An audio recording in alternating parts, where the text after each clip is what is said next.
संजय जी आपसे टिप्पणी लेना चाहूंगी। वायनाड केरला एक तरफ राहुल गांधी के लिए अहम, तो वहीं दूसरी तरफ बीजेपी ने भी पूरी ताकत झोंक कर रखी है और दूसरी तरफ लेफ्ट पार्टियों ने भी मुकाबले को त्रिकोणीय बना दिया है।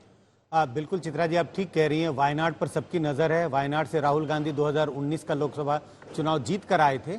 इस बार उतना आसान दिखाई नहीं पड़ता। 5 साल तक वहां के एमपी रहे हैं, लेकिन सीपीआई ने भी एक मजबूत उम्मीदवार खड़ा किया है और बीजेपी भी पीछे नहीं है। अगर आप देखें, बीजेपी ने पूरे केरल में बहुत जोर लगाया है। मैं ये कह नहीं सकता कि बीजेपी को कितनी सीटें आएंगी, सीटें जीतेंगे कि भी नहीं, लेकिन कुछ सीटें हैं जिस पर बीजेपी ने कड़ी नजर बनाई हुई है। तिरुवनंतपुरम की सीट है, त्रिशूर की सीट है और उसमें एक वायनाड भी ऐसी सीट है जहां पर बीजेपी ने पूरा जोर लगाया है।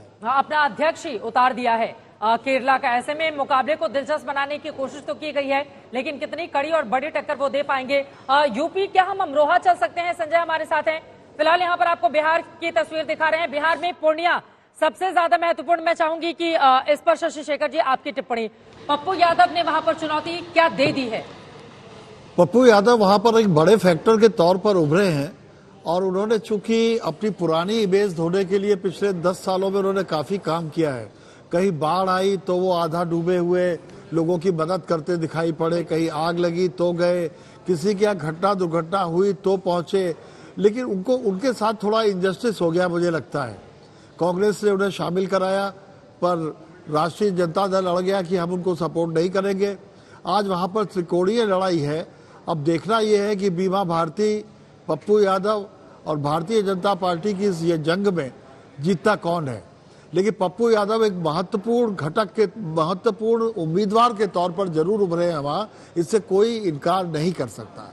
चित्रा, यहाँ पर यादव वोटर्स को लेकर बार बार लालू प्रसाद यादव का दावा ज्यादा मजबूत नजर आता है, लेकिन पप्पू यादव ने तो जाके सुबह सुबह मुलाकात की थी लालू जी से, शाम को वो कांग्रेस पार्टी ज्वाइन करने गए। इसके अलावा रामकृपाल यादव, मैं उनकी पाटलिपुत्र सीट कल हम लोगों ने दिखाया भी, रामकृपाल यादव हैट्रिक लगाने के लिए बीजेपी से तैयारी कर रहे हैं पाटलिपुत्र से। तो क्या फैक्टर नजर आता है? एक तरफ यादवों की पॉलिटिक्स की जाती है आरजेडी की ओर से, दूसरी तरफ पप्पू यादव ने बड़ी कोशिश की लेकिन आशीर्वाद नहीं ले पाए लालू प्रसाद का।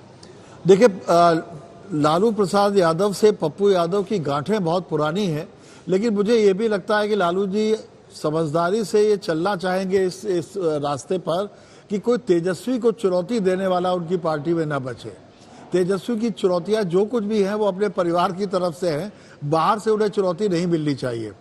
अब रामकृपाल यादव जी की बात, रामकृपाल यादव को भी मीसा भारती टक्कर दे रही हैं। लालू जी की बेटी है लेकिन पहले भी हार चुकी है। रामकृपाल यादव सड़क से उभरे हुए राजनेता हैं, संघर्ष कर कर आगे आए हैं और दूसरी पार्टियों में भी रहे हैं।